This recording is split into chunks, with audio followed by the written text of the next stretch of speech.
सुखी हुए भक्त के अनुभव। अब देखिए जगत गुरु तत्वदर्शी संत रामपाल जी महाराज के मंगल प्रवचन। ये आपका नहीं रहा। अब ये जो पैसा मालिक का हो गया, आपको तो दे दिया 1000 गुना उसने, ये रहेगा भगवान का पैसा। अब इस भगवान के पैसे से सारी व्यवस्था हो रही है। तो कहते हैं जो भी वैसे अनधिकारी के पास दान किया जाता है और उससे कोई खाता है वहां पर उसको पाप लगता है, क्योंकि वो अधिकारी है ही नहीं। वो तो एक दूसरे का संस्कार आपस में फिर उलझता ही रहेगा वहां पर। यहां संस्कार नहीं उलझेगा आपका। आपने दान किया भगवान के निमित्त, वो आपका नहीं रहा। आप कहते ब्रह्मदंड से करे पवित्र हो जैसे का तैसा। फिर यहां परमात्मा की वाणी अमृत से उसको शुद्ध किया जाता है और फिर वो पवित्र होकर के आप में वो पैसा अन्न फिर आपको खिलाया जाता है। वो आप पर असर नहीं करेगा किसी का, लेकिन आपको उसका प्रतिफल 1000 गुना होगा। ये मालिक का विधान है।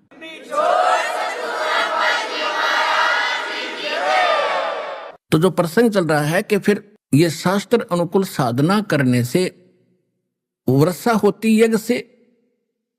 अब यहां पर 5 यज्ञ होती हैं। एक यज्ञ है धर्म की, धर्म यज्ञ। पानी ये धर्म यज्ञ, मैट बिछा रखे, पंखे चलने, शेड बनाया और ये सारा व्यवस्था खाने पीने की, रजाई ओढ़ने की, ये धर्म यज्ञ। और दूसरी यज्ञ है ध्यान। यानी के बाद चर्चा चलेगी तो भगवान की। किसी से पूछ रहे होगे भाई आपको क्या लाभ हुआ, आप कितने दिन से आते हो, तो भी भगवान की चर्चा चलाएगा। दास आपको सत्संग सुनाएगा 2-2 घंटे सुबह शाम, भगवान का ध्यान रहा। बाकी समय अपना याद आएगा मुझे रामायणी करनी है, मुझे मंत्र रह गए, सुबह का रह गया, शाम का रह गया, वो भगवान का ध्यान। तो ये ध्यान यज्ञ है। एक यज्ञ है धर्म की, दूसरी यज्ञ है ध्यान, तीसरी यज्ञ हवन की। यहां पर इस समागम में 10 क्विंटल का हवन होगा, 10 क्विंटल घी का, 1 टन घी का। और इससे पिछले में इससे भी ज्यादा हुआ था। तो कहने का भाव है फिर परमात्मा इब देखो काल ने कैसा जुल्म कर दिया। प्रत्येक हिंदू के घर में एक जोत जड़ा करती देसी घी की, सबके घर में। फिर ये सिरफिरे कुछ पंथ चालू हो गई, राधा स्वामी पंथ। इधर कह दिया कि जोत नहीं लगानी, प्रसाद भी नहीं बांटना, कुछ नहीं करना, अंदर जोत जलाओ। अंदर तुम्हारे खाक है, ज्ञान तुम्हारा नहीं, नाम तुम्हारे पास नहीं। अंदर की जोत का तो पता हमने जैसी जलेगी। उसी जाल की जलगी जो प्रवर्तक था, भूत बना बैठा बुक्की में बोला है, उसकी तो जलगी जोत भीतर की, और बाकियां की जलन लग रही, हाहाकार मच रहा सबके। तो इन्होंने भट्ठा बैठा दिया। थोड़ा बहुत हवन जो लाभ होता था, कोई वर्षा ठीक हो जाया करती थी, तो वो इन्हें भट्ठा बैठा दिया। तो ये भी बहुत घना संस्कार बिगड़ गया। 5500 वर्ष बीत गए कलयुग के, और इस तरह के इन शरफरों ने सारे अध्यात्म मार्ग को कति बिगाड़ कर धर दिया। तो अब ये शुरुआत हुई है शास्त्र अनुकूल साधना की, और ये इससे धर्म जो हो रहा है इसे देखियो प्राकृतिक परिवर्तन भी होगा, भगवान का विधान है। अब 1-1 महीने में 10 और 10 20-20 क्विंटल घी हवन हो रहा है, तो इसका प्रतिफल पूरे विश्व को लाभ होगा। ये जो प्रदूषण है ये भी कम होगा इससे, और वर्षा समय पर होया करेगी, सबको लाभ देगा परमात्मा।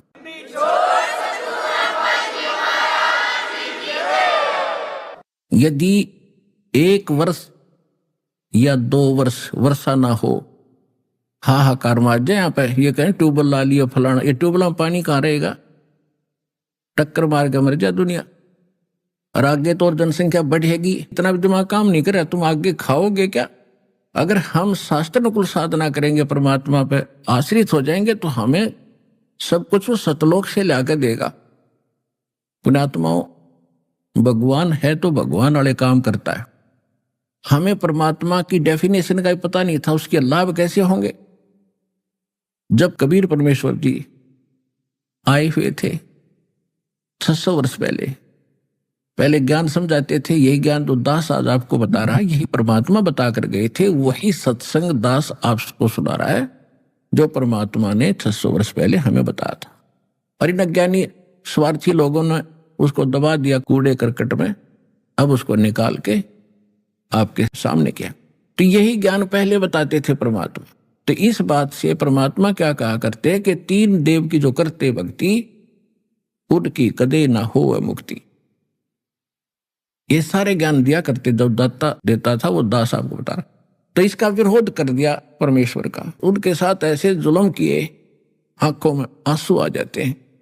उनकी जो लीला हम पढ़ते हैं, और वो फिर भी हमारे लिए संग्रहशील रहे, अब हमारे लिए तड़फ रहे, क्योंकि हम उसके बच्चे हैं ना। परमात्मा को क्या जरूरत है यहाँ आकर धक्के खाने की गंदे लोक में, हम में दुखी। तो हम उसके बच्चे हैं, अपनों के लिए अपना ही दुखी होता है। आपको कब समझ में आओगी ये कहानी, वो थोड़ा सा समय लगेगा, क्योंकि आप बच्चे हो भी, इस मार्ग में स्टार्टिंग है आपकी। और जो पुराने हो गए हैं उनको पता चल गया है कि सचमुच कहानी यही है। अब परमात्मा 600 वर्ष पहले जब आई यही ज्ञान सुनाया करते थे, उन्हें विरोध कर दिया। कभी तो उनको कुएं में डालकर मिट्टी तले दबा दिया, और टनों 1000 टन मिट्टी दावी दी, परमात्मा को दबा दिया। और घंटे बाद जाकर देखा वो सिकंदर लोधी राजा के पास बैठे भगवान, उबलते हुए सरसों के तेल के कढ़ाई में डाल दिया परमेश्वर को कि जल के नष्ट हो जाएगा। लेकिन न्यू एज इट रहे दाता बाहर आ गए, कुछ नहीं हुआ। और भी दाता ने कितनी यातनाएं दी। जब उन्होंने देखा कि ये ना मर रहा है और ना ज्ञान से पराजित हो रहा है, तो इन्होंने झूठी चिट्ठियां डाल दी सब जगह कि कबीर जुल्हा काशी वाला और ऐसे ऐसे भंडारा करेगा 3 दिन का, और प्रत्येक भोजन के बाद एक दोहर देगा, एक मोहर देगा। मोहर होती थी 10 ग्राम सोने का एक सिक्का बना होता था, और एक दोहर होती थी बहुत अच्छा कंबल, जैसे आजकल तो कंबल हो गए, उस समय इस सूती कपड़े की होती थी बहुत अच्छी, वो सबसे कीमती होता था दोहर। सेठ लोग ही रखा करते थे, सबके बस की दोहर रखना भी नहीं होता था। तो वो बता दिया कि प्रत्येक खाने के बाद एक दोहर एक मोहर मिलेगी, चिट्ठी में लिख दिया। और ये जितने भी संत साधु भक्त बने हैं बेचारे, निकले तो भगवान के लिए ही थे। आगे जैसे गुरु मिले वहां उन्होंने भक्ति के लिए उनके पास बैठ के, तो हजारों डेरे बने हुए थे, कई हजार की संख्या में। और वहां से सभी साधु संत मंडलेश्वर चल पड़े अपने भक्तों को ले लेकर, सारे चेलों को, कि प्रत्येक खाने के बाद एक मोहर मिलेगी, 10 ग्राम सोना प्रत्येक ने मिलेगा।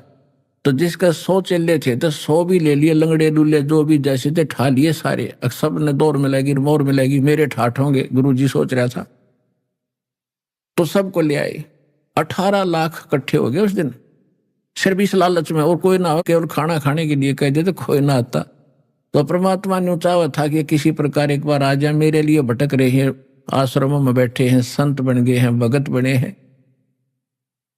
तो वहां परमेश्वर ने दूसरा रूप बना के और सतलोक से 9 लाख बैलों के ऊपर, जैसे गधों के ऊपर सामान लादा कर इन थैलों में, बोरों में, तो ऐसे 9 लाख बैलों पर सामान लाद के ये खांड बूरा और बने ये सारा घी है, घी के टीन के टीन, और बनी बनाई लाडू जलेबी पकौड़ी कचौड़ी खुरमेड़ी सारे कुछ आलू सब कुछ ला रखे। और वहां लगा दिए टेंट। 18 लाख आदमियों का जब भोजन बनेगा काफी स्थान में, और नो पूरियां की, रोटियों की पाड़ पड़ी, चावल बने बनाए, नो ढेर के ढेर लाग रहे। और हो गया भंडारा शुरू। दूसरा रूप मालिक ने बनाया केसो नाम के बंजारी का, और आप बैठ गए चौपड़ी में। सिकंदर लोधी भी पहुंच गया वहीं पर। परमात्मा अपने डबल रोल में बैठ के वहां एक तंबू के अंदर, और जनता भोजन खा रही है। जब भी खाना खाते हैं तैयार खड़े, वहां सतलोक से ही भगत आए, परमात्मा के बच्चे, यहां पर सेवा की उन्होंने आकर। 9 लाख बैलों के साथ कम से कम 1 लाख तो जरूर आए होंगे खाना खिलाने वाले। तो उन सबको खाना खिला रहे हैं और 2 मोहर रखकर साथ दे रहे प्रत्येक खाने के बाद। और कोई बेईमान नु कहे ना मेरी मां ना आन पाई कि मैं सूखा सीधा दे दो आटा, तो उनको आटा चीनी घी सारा डाल के ले जा, और ठाठो ठाठ कर रखे। यहाँ 18 लाख आदमियों को काशी जमा देती, जब एक शहर था छोटा सा, वो सारा भारत नहीं खिला सकता था एट ए टाइम ला करके 18 लाख आदमियों को भोजन। 3 दिन खिलाते, 2 और मोहर वो कहां से लाते। तो कहने का भाव ये है कि ये वो परमात्मा है। आप यदि सत भक्ति सच्चे दिल से पे विश्वास कर लगोगे तो ना जाने कित का बरकत दे देगा, कहाँ रख देगा, क्यों कर अपने पालेगा, क्योंकि आप उसके बच्चे हो। और जो वहां आए थे 18 लाख व्यक्ति, वो भी साधु संत भगत बेशक डले ढो रहते थे, तो बच्चे उसी के भगवान के लिए भटक रहे थे। तो परमात्मा कहते मैं रोवत हूं सृष्टि को और सृष्टि रोवे मोहे। गरीबदास इस वियोग को समझ नहीं सकता कोई। गरीबदास जी को परमात्मा बता रहे थे अपनी प्यारी आत्मा को कि मैं तो इनको रो रहा हूं क्योंकि ये दुखी हो रहे हैं, और मेरे बच्चे दुखी हैं तो मैं भी दुखी हूं, और ये मुझे खोज रहे हैं। ये सर्व सुखदाई सारे संकट मोचन हे परमात्मा, और ये गलती से गाय के स्थान पर गधी के नीचे बैठे हैं बाल्टी ले, तो वो कहां से भरेगी। और मैं कहता हूं तुम साधना गलत कर रहे हो, मैं तुम्हारा पिता हूं, मैं तुम्हारा भगवान हूं, मुझे लात मारे और मुझे गाली दे रहे। इन्होंने काल की भांग घनी पी रखी। उन काल के दूता ने तो परमात्मा का नाश करना चाहा था कि भाग जाएगा काशी छोड़ के, जब इसकी बेइज्जती होगी, लोग इसके कपड़े पाड़ेंगे, खला हमने भोजन क्यों चिट्ठी डाली थी। और इसके विपरीत परमात्मा ने ठाठों ठाठ कर दिए, तो नीच व्यक्तियों के तो फिट्टे मुंह हो गए जो भगवान के साथ विरोध कर रहे थे। और परमात्मा का दाव लग गया कि उसके बच्चे आ गए और उनको डबल रोल में, एक तरफ कबीर साहब बैठे धानक रूप में, दूसरी तरफ केशव बढ़कर बैठे एक सेठ रूप में, धनी रूप में।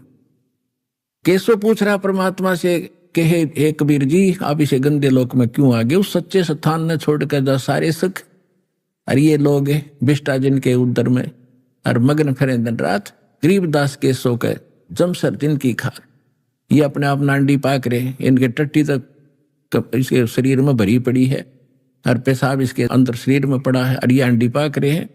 तो इन ऐसे लोगों को आप कैसे समझाओगे?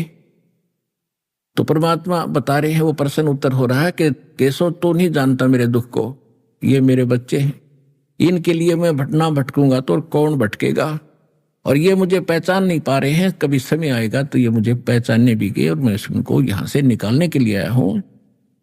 पूरा ज्ञान सुनाया तो लाखों की संख्या में 10-15 लाख उस दिन परमात्मा के शिष्य बने। वो आए थे, दुष्ट लोगों ने तो परमात्मा के साथ छल किया था, और मालिक ने उसको परमार्थ कर दिया, उनके ऊपर भोजन मोहन खिलाया और उनका और 10-20 साल का और धन दे दिया, ले तुम भूखे मरोगे, इन्हें खा लियो बेच बेच के, इतने भक्ति तो तुम करते। फिर उस समय उनको नाम दिया, प्रथम मंत्र 5 नाम, और उनको चार्ज करके चले गए परमात्मा। लेकिन हम ऐसे हैं, मानने वाले तो है ही नहीं, फिर अपनी वही गतिविधियां, फिर भी वो मंत्र जो मालिक ने दिए थे उनको जाप करते रहे, तो उनको चार्ज हो गए। मोक्ष नहीं होना था, मोक्ष तो होगा अब, लेकिन वहां जो प्रसंग चल रहा था कि सभी प्राणियों की उत्पत्ति वर्षा से होती है, वर्षा यज्ञ से होती है, और यज्ञ शास्त्र अनुकूल धर्म कर्मों से होते हैं। तो ये शास्त्र अनुकूल कर्मों से अब क्या होगा? अच्छी वर्षा होया करेगी। एक बार पुनः परमात्मा ऐसी सतिथि लाएगा विश्व में। मालिक ने कहा वचन है, वैसे तो नहीं आने की थी, हम कति बिगड़े पड़े हैं, पर उसके वचन से यूं होगा काम, क्योंकि वो दयालु है, जो ने बोल दिया वो सच्चा होगा। जिसके एक वचन से ये सब कुछ चल रहा है, ये पृथ्वी घूम रही है। पृथ्वी की गति जो है 1,08,000 किलोमीटर प्रति घंटा है, 1,08,000। अंदाजा नहीं ला सकता इसकी कितनी गति देखो।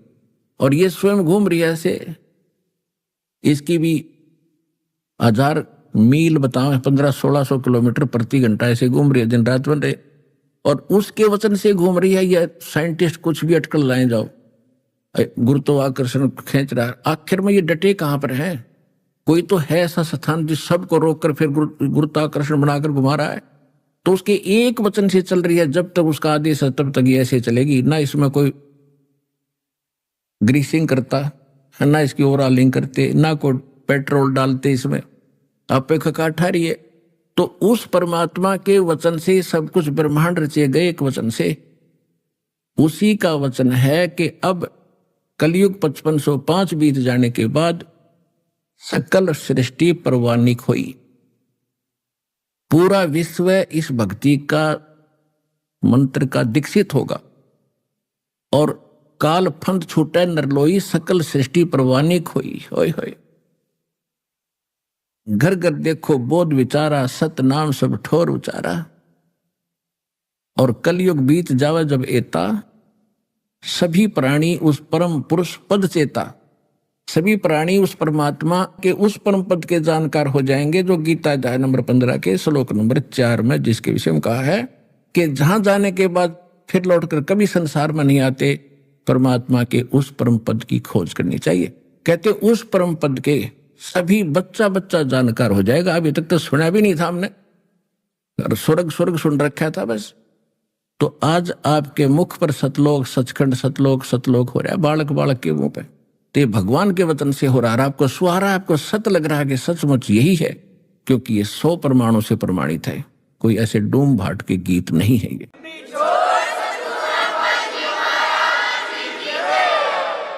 तो प्रसंग चल रहा है कि जो यज्ञ होते हैं ये धार्मिक शास्त्र अनुकूल साधनों से ये यज्ञ होते हैं, धार्मिक अनुष्ठान होते हैं। और ये कर्म लगाए ब्रह्म ने, और ब्रह्म की उत्पत्ति हुई उस अक्षर पुरुष अविनाशी परमात्मा से, और वही अविनाशी सर्वगतम ब्रह्म यानी सर्वव्यापी वासुदेव वो पूर्ण परमात्मा ही इन धार्मिक अनुष्ठानों में प्रतिष्ठित है।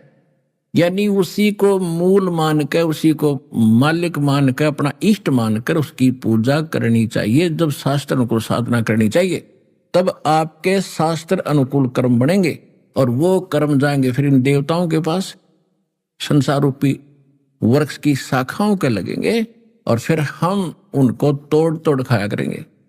धीरे धीरे रे मना, धीरे सब कुछ होए, माली सीते 100 घड़े, समय आए फल होए। कहते धीरे धीरे रे बना, धीरे सब कुछ हो, माली सींचे 100 घड़ा, और फिर समय आए फल हो। अब जैसे आपने सत भक्ति रूपी पौधा आरोप किया है, रोपा है, इसकी अब शास्त्र अनुकूल जो दास ने भक्ति विधि बताई है, इसके अनुसार इसकी सिंचाई करना शुरू करो। धीरे धीरे रे बना, धीरे सब कुछ हो। एक आम के पौधे को पेड़ बनाने में 10-10 वर्ष लग जाते थे, और फिर देखना 10 वर्ष के बाद वो कितना ठाठ करता है, इतने फल लगते हैं, लदबद हो जाता है, और वो टहनी ना चाहते हुए फल देती है। और आप भी खा लो, पड़ोसियों को भी खिला दो, रिश्तेदारों तक भी ले जाते तो भी समाप्त होते। तो एक बार इस भक्ति रूपी पौधे को एक बार पेड़ बन दो। ये क्या करते हैं, कोई कहता जी 4 बार आ लिया कुछ लाभ नहीं हुआ, कोई कह जी मैं पाठ भी करा लिया और सतनाम भी मिल चुका है, अभी तक विशेष लाभ नहीं, कुछ तो लाभ हुआ है, थोड़ा सा और रहता है। तो थोड़ा समय दो भगवान ने। परमात्मा कहते हैं राम नाम रटते रहो जब तक घट में प्राण, और कभू तो दीन दयाल के भनक पड़ेगी कान। तो सभी तरीकों को अपना के परमात्मा पर विश्वास करके यह साधना करते रहो, इतनी जल्दी ना मचाओ। और फिर देखना कुछ दिनों के बाद आपके मुंह में जबान नहीं रहेगी, क्या मांगू यहाँ के, इतने सुख दे देगा आपको। लेकिन थोड़ा समय दो परमात्मा को।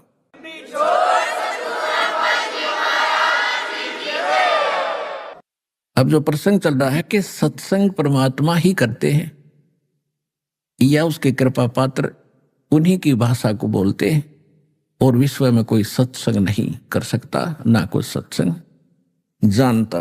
जैसे परमात्मा ने सूक्ष्म वेद के अंदर कहा है कि 3 लोक और भवन चतुर्दश कोई नहीं सत्संगी। गीता अध्याय नंबर 7 के श्लोक नंबर 19 में कहा है कि बहु नाम जन्मा नाम अंते ज्ञानवान माम प्रपते, और वासुदेव सर्वमिति स महात्मा सुदुर्लभ है। गीता ज्ञानदाता ब्रह्म कहता है कि अन्य मेरी पूजा भी बहुत ही कम करते हैं। गीता अध्याय नंबर 7 के श्लोक नंबर 12 से लेकर 15 में 4 श्लोकों में उसने बताया है कि अधिकतर लोग रजगुण ब्रह्मा, सतगुण विष्णु, तमगुण शिव जी तक की भक्ति पर ही आरूढ़ हैं, और ऐसे व्यक्ति राक्षस स्वभाव को धारण किए मनुष्यों में नीच दूषित कर्म करने वाले मूर्ख मेरी भक्ति भी ना करते। फिर अपने बारे में बताता 7वें अध्याय के 16 से लेकर 18 तक, 16, 17, 18 3 श्लोकों में बताता है कि 4 प्रकार के मेरी भक्ति करते। उनमें ज्ञानी अच्छा है, आर्त, अर्थार्थी, जिज्ञासु। अर्थ तो होता जो संकट मोचन के लिए, संकट निवारण के लिए वेदों के मंत्रों से ही कोई अनुष्ठान करता है, वो कोई अन्य आरती नहीं करता उसमें, वो भी ब्रह्म साधक है। काल का साधक है। और फिर जो अर्थार्थी यानी धन लाभ के लिए भी धार्मिक जो अनुष्ठान करेगा वेद मंत्रों से ही करता है, यज्ञ आदि, तो वो भी काल का ही पुजारी है। और जिज्ञासु जो घर से निकलता है परमात्मा की जानकारी के लिए, जैसे उनको संत मिलते हैं, साधु मिलते हैं, उनसे ज्ञान ग्रहण करके स्वयं वक्ता बन जाता है, वो भी रिजेक्ट कर दिया। चौथा बताया ज्ञानी। ज्ञानी व्यक्ति वो होता है कि मनुष्य जीवन मुश्किल से मिला है और यदि इसमें मोक्ष नहीं हुआ तो इसका व्यर्थ है, चाहे प्रधानमंत्री बन जाए किसी देश का। और उनको ये भी ज्ञान हो जाता है कि अन्य देवताओं की पूजा से कोई लाभ नहीं, केवल एक भगवान की भक्ति से मोक्ष होगा। वो तत्वदर्शी संत ना मिलने के कारण ये ब्रह्म कह रहा है वो मेरे वाली घटिया साधना में व्यस्त रहे, क्योंकि उनको तत्वदर्शी संत नहीं मिला, क्योंकि वो ज्ञानी आत्मा है तो उदार, लेकिन ये मेरे वाली अनुत्तम गति में ही आश्रित रहे। गीता अध्याय नंबर 2 के श्लोक 12 में, गीता अध्याय नंबर 4 के श्लोक नंबर 5 में, गीता अध्याय नंबर 10 के श्लोक नंबर 2 में ये स्वयं कहता है कि अर्जुन तेरे मेरे बहुत जन्म बोलिए, तू नहीं जानता मैं जानता। तो इससे सिद्ध है कि इसकी भक्ति करने से वो परम शांति नहीं मिल सकती, जो गीता अध्याय नंबर 18 के श्लोक नंबर 62 में, गीता अध्याय नंबर 15 के श्लोक नंबर 4 में वर्णित है कि उस परमेश्वर की शरण में जा जिसकी कृपा से तू परम शांति को और सनातन परम धाम को प्राप्त होगा, जहां जाने के बाद फिर लौट कर कभी संसार में नहीं आते। उस परम पद की खोज करनी चाहिए। तो वो परम पद इस काल की साधना से प्राप्त नहीं हो सकता, इसका ओम नाम है। गीता अध्याय नंबर 8 के श्लोक नंबर 13 में इसने कहा कि ओम इति एकाक्षरम ब्रह्म व्यवहारण माम अनुस्मरण ये प्रयाति तदन देहम से याति परमाम गतिम। मुझ ब्रह्म का केवल एक ओम मंत्र है, और जो इसकी साधना करता हुआ भक्ति कर उच्चारण करके सिमरण करता हुआ शरीर छोड़कर जाता है तो इससे मिलने वाली परम गति प्राप्त होती है। ब्रह्म की साधना ओम मंत्र है, उसकी प्राप्ति ब्रह्मलोक है। 8वें अध्याय के 16वें श्लोक में कहा कि ब्रह्मलोक में गए हुए प्राणी भी पुनरावृत्ति में वहां गए भी वापस जन्म मरण में आते। तो वो स्थान जहां जाने के बाद फिर लौटकर संसार में नहीं आते, वो ब्रह्म साधना से नहीं प्राप्त होता। इसलिए इसने 7वें अध्याय के 18वें श्लोक में कहा कि मेरी साधना भी अनुत्तम है, घटिया है। ये ज्ञानी आत्मा है तो अच्छी आत्मा, नेक आत्मा, ये मेरे वाली यानी ब्रह्म के से होने वाले लाभ तक सीमित है। ये गति भी इनकी अश्रेष्ठ व्यर्थ है। इसलिए 7वें अध्याय के 19वें श्लोक में कहा कि बहु नाम जन्मा नाम अंते ज्ञानवान माम प्रपते। बहुत ही जन्मों के किसी अंत के लास्ट जन्म में कोई मेरे तक बुद्धि उठती है किसी की, ब्रह्म तक, ना तो अन्य देवताओं में लगे रहते हैं ये भोली आत्माएं। और वासुदेव सर्वमिति स्वयं सुदुर्लभ है। ये बताने वाला कि वासुदेव परम अक्षर ब्रह्म ही सब कुछ है, वही पूज्य है, वही इष्ट रूप में मानने योग्य है, वही सर्व पाप नाशक है। उसी की साधना करने से हमारे शास्त्र अनुकूल साध कर्म बनते हैं, उसी से हमें सर्व लाभ होता है। इस जन्म में भी यहां भी सुखी होगे और आपका परलोक भी सुधरेगा। ये बताने वाला संत बड़ी मुश्किल से मिलेगा।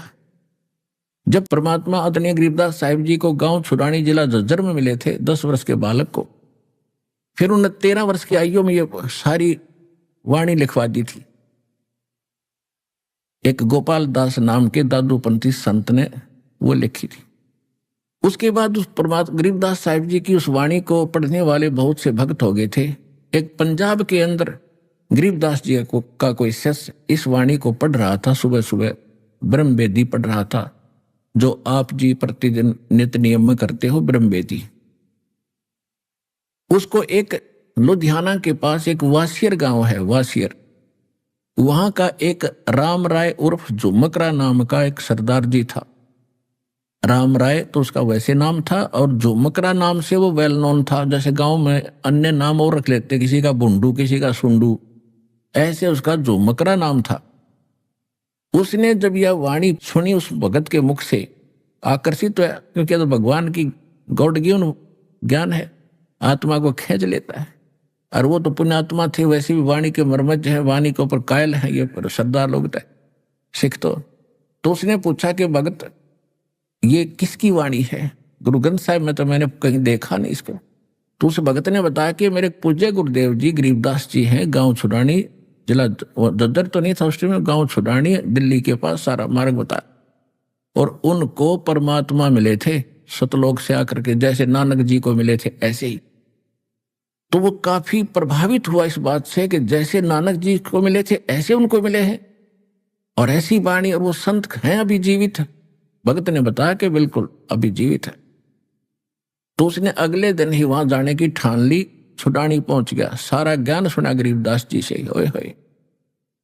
जब सारा ज्ञान सुनने के बाद उसने कहा कि हे भगवान, हे महाराज, ये ज्ञान तो आज तक हमारे को किसी ने नहीं बताया। होए होए होए। तब गरीबदास जी ने क्या कहा? तत्व भेद कोई ना कहे रे झूम करा, ये पैसे ऊपर नाच सुनो राई झूम करा।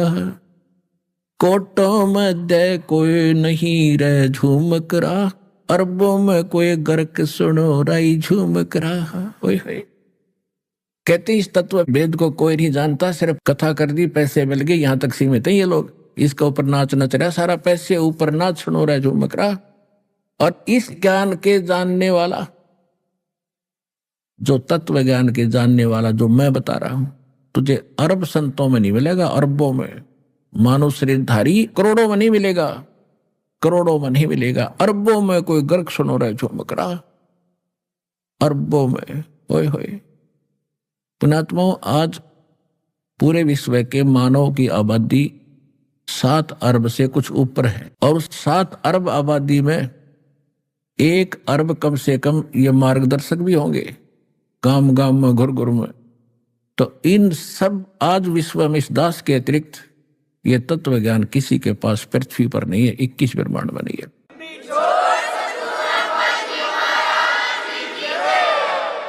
तो आप जी का कितना सौभाग्य है,